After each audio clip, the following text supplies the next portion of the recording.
My name is Lieutenant Rex Railsback, and I'm with the Kansas Highway Patrol. I've been inspecting commercial vehicles for compliance with the hazardous materials regulations for more than 19 years, and I've been a certified instructor for compliance inspectors for more than 17 years. I'm what you'd call a hazmat geek, and I love my job.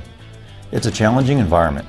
As part of a team of about 80 hazmat inspectors in Kansas, we're responsible for enforcing hazmat transportation regulations across the state. I also conduct federal cargo tank facility and hazardous materials shipper reviews to enforce regulations covering the inspection, maintenance, and repair of cargo tanks and the regulations pertaining to shipping hazardous materials by highway.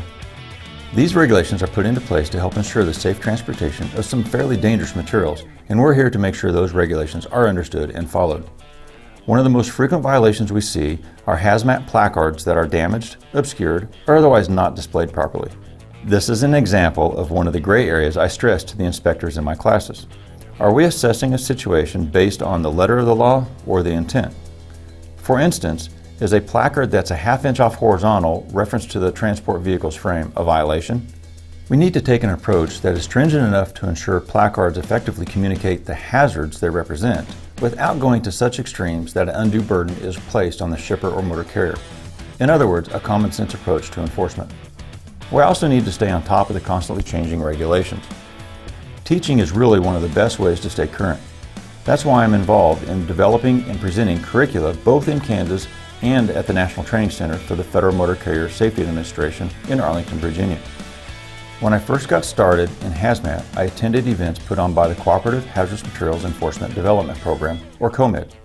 I got involved with the program as a way of participating in the education and training of enforcement officers around the country, and I eventually became the national chair for a couple of years. I'm still involved with COMED and other organizations. Being connected with the industry, both on the regulatory and commercial side, is key to helping ensure the safe transportation of hazardous materials, dangerous goods. If I could offer two pieces of advice to the industry, it'd be these. Safety and compliance are always a lot less expensive compared to an incident, especially one involving hazardous materials, dangerous goods, or a shipment being delayed due to an out-of-service violation. And enforcement personnel are not the only ones who need to keep up with the changing regulations. Shippers and carriers need to be aware of the latest regulations, because we are, and we're going to be out there ensuring compliance for the safe transportation of hazardous materials, dangerous goods.